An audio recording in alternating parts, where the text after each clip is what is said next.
till President Biden leaves Israel, and then all hell is going to break loose. How do you see this unfolding over the next 48 hours? The Israelis right now are scared to death. Scared to death.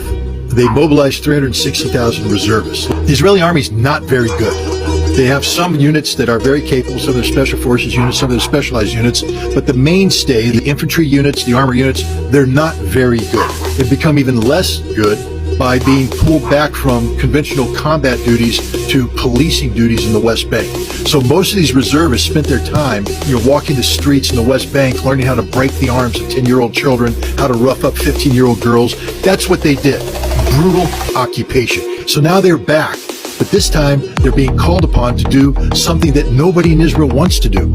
Go into Gaza. Why? Because in 2014, they went into Gaza and Hamas handed it to them. In 2006, they went up against Hezbollah and Hezbollah handed it to them. Hamas is waiting for them. This is one giant ambush, and the Israeli intelligence is blind. They don't know where they are. They're going to have to go in there and probe, and as they probe, they're going to be blown up, ambushed, slaughtered, and they know this. They're going to be committed to that battle. And if at that time Hezbollah decides to open up a northern front, Israel's got nothing left. And even if they had something left, they can't beat Hezbollah. They know it. They've exercised it. They don't have the resources to do it. Now you throw in Iran, and they're definitely screwed. So America is stepping in. So we're going to flex our muscle in an effort to deter Hezbollah and Iran from striking. It's not working.